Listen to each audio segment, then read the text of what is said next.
Welcome along, fellow Beatle people. The following article was published in The Observer on Sunday, November 10th, 1963. This was on page 29. It doesn't do to knock the Beatles. Our own jazz critic Benny Green did so almost by accident on Granada TV the other night. Without any deep feeling, one way or the other, Green said he thought there wasn't much musical value in what the Beatles do. Now he gets letters with menacing Beatles drawn on the envelope, and enclosures which say, for instance, quote, "Listen, mate, I just want to say dat your gob on telly tonight was last. The Beatles, mate, make a better and original sound than any other group.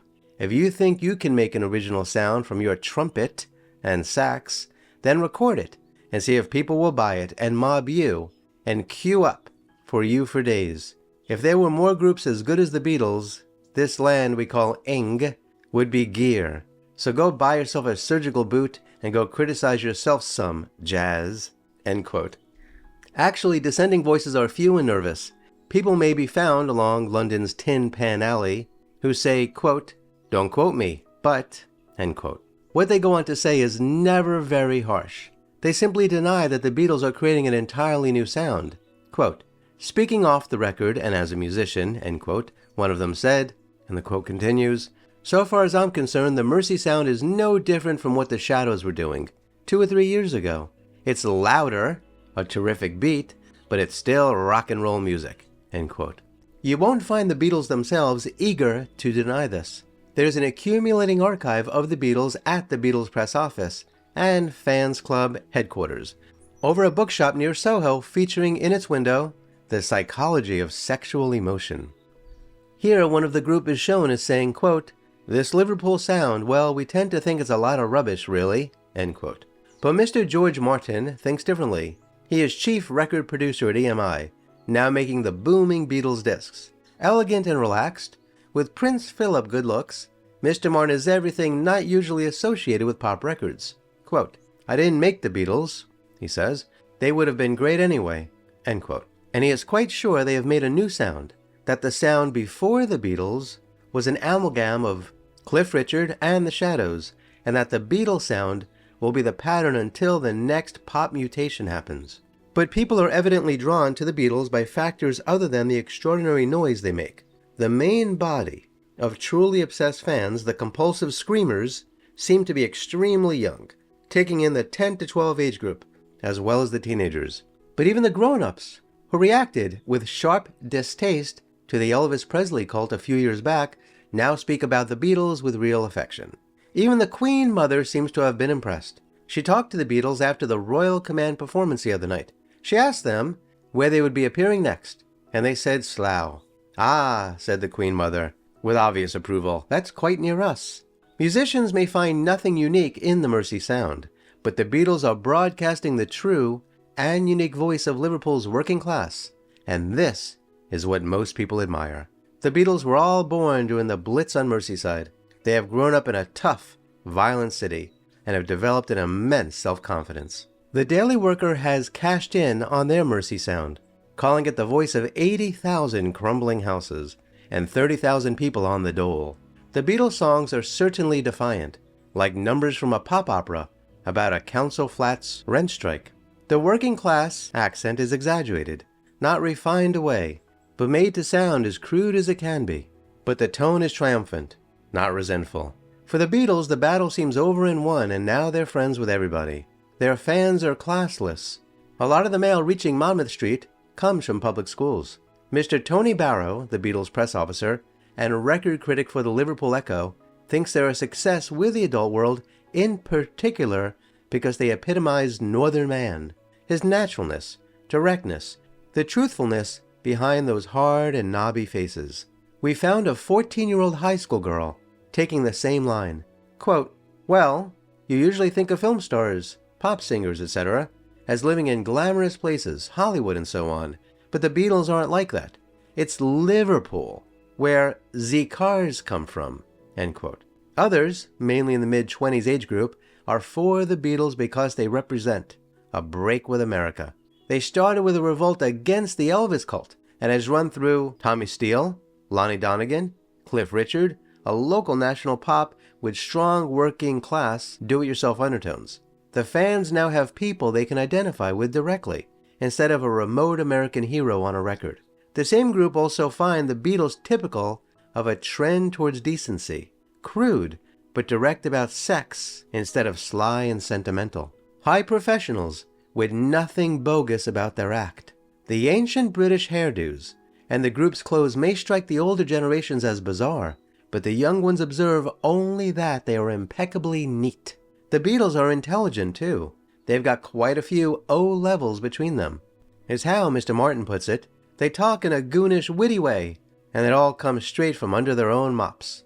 They have no gag writers yet, and there's also something Beat and Kerouac-like in what they say. Someone asked them to say what it was about Liverpool that excited people so much. Quote, "It's exciting trying to keep alive," end quote, one of them said.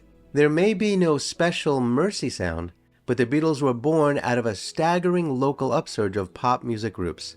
It's been throbbing under the somber Liverpool surface for more than 3 years now, without attracting much attention until the Beatles hit the top. We have been investigating Merseyside this week. It is a wild place. Our car was broken into outside a club called The Sink, and a portable radio stolen.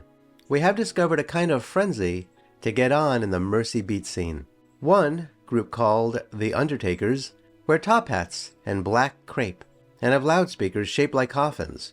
They once turned up at the Locarno carrying a dead cat, and have been photographed in graveyards. Another amplified group call themselves the Ghost Squad. They wear white hoods and skull masks, and look like white citizens on a night out in the Deep South. Also on offer are the Four Just Men, the Riot Squad, Rory Storm and the Hurricanes, Jeannie and the Big Guys, or you could have the Beethovens. In the Cavern Club, the cellar tunnel under a warehouse where the Beatles began, the huge, invigorating sound booms against the brick walls. 500 young men stand in the thick loom and do the whack, a kind of continuous twitch. Only the bouncers at the door seem unaffected by it. Some of these have a ferocious reputation. A club member said that one of them once jumped down 7 steps into the club and hit a drunk so hard that he fell on the cash table and broke its leg. It's impossible to count the groups on Merseyside today. Failure and bursts of temperament make them chop and change continually, disbanding old groups, forming new ones. They spend between £1,000 and £2,000 on the knocker for their guitars, drum kits, and amplifiers. A lot of them have the mop-headed Beatle look, but it takes more than this to get on if the sound is wrong. Like the Beatles Limited, the more successful groups are turning themselves into limited companies to help with their tax problems and make provision for the future, which seems close. In the Mindbenders Limited, the 4 players are all directors, and their average age is 17.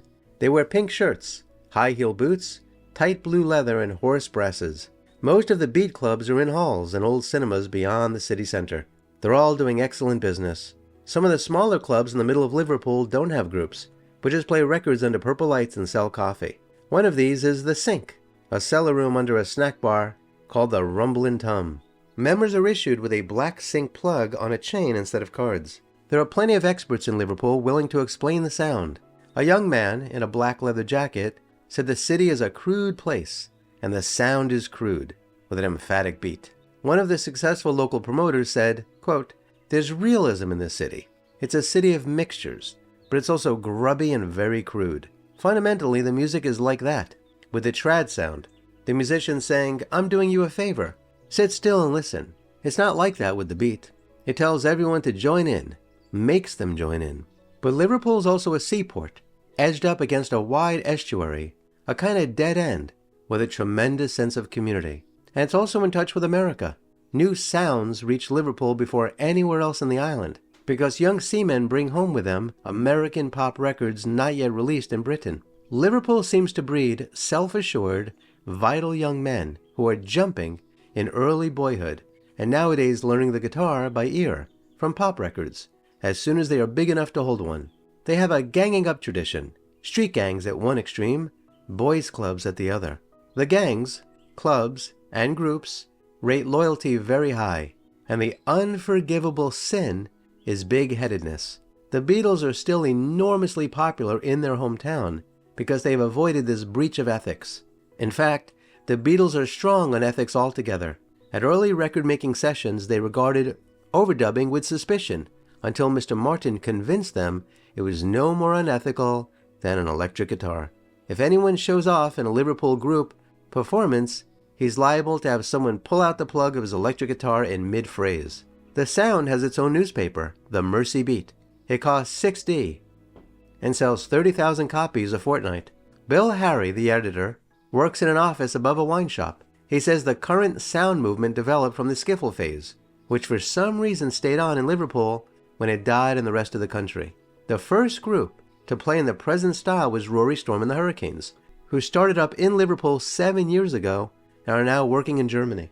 The Beatles' promoter is Mr. Brian Epstein, now on a business trip to New York, where our correspondent talked to him.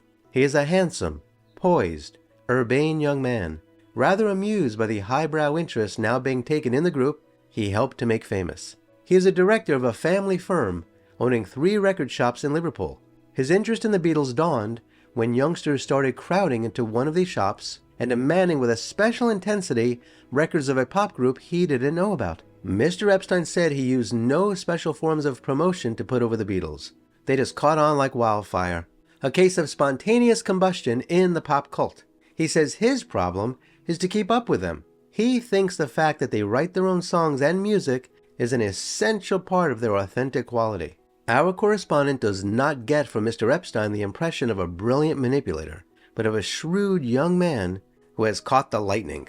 And the overwhelming emotional reaction of the fans to the Beatles is, Mr. Epstein says, as much a mystery to him as to anyone else. Psychologists, however, seem less inclined to reckon this phenomenon mysterious. Beatlemania, they say, has a long pedigree. Apart from compulsive dancing to drum beats among Africans, they mention the young girls known to have swooned when the blades swaggered through medieval Florence and squealed in 18th century England as the redcoats marched by. Some of these experts find the subconscious significance of guitars intriguing. They fancy that their female symbolism is evident and point out that pre-Hellenic stone statuettes of women might well be mistaken for toy guitars. The pop cult is generally considered a rich field for psychoanalysis, but in fact, it has been little investigated. As one psychoanalyst said sadly, quote, "There are no funds for studying adolescents unless they are delinquent," end quote. At all events, the fact that the Beatles and hordes of other groups like them have been rousing the young to frenzies in Liverpool and other provincial cities for years without attracting widespread adult attention suggests that this can be a fairly private world. Within it, the teenagers create their own idols and then lose them when the promoters raise these pop singers to national eminence. Experts in the business believe this helps to explain the riots in the streets when the elevated pop singers make their national appearances. The youngsters feel shut out and are reaching out to hold the receding idol. As these authorities see things, it also explains why new idols keep appearing. The reason? Loneliness. "It's the younger kids who get something new," said a Tin Pan Alley man. "They want someone new to excite them, and they want him to be their own." What seems to have emerged is an age group solidarity of a new intensity. The old playgroup of the city streets used to be deliberately exclusive. Shutting someone out, usually someone diffident and unglamorous, was part of the fun. But when the Beatles start hammering the Mersey beat into the floorboards and swaying behind those guitars, anyone can join in and scream with her fellows. We got this final piece of wisdom from a teenager who felt old enough to throw a tender light on the Beatles fans whom she saw as being younger than herself. Asked why she thought these young ones so readily joined the Beatle frenzy, she said, quote, "Because they're lonely, of course," end quote. So, what do you think of that article published in the Observer on Sunday, November 10th, 1963? Do you agree to any of it? Do you agree with all of it? Kindly let me know your thoughts in the comments below. Until next time, I wish you safe travels on all your journeys.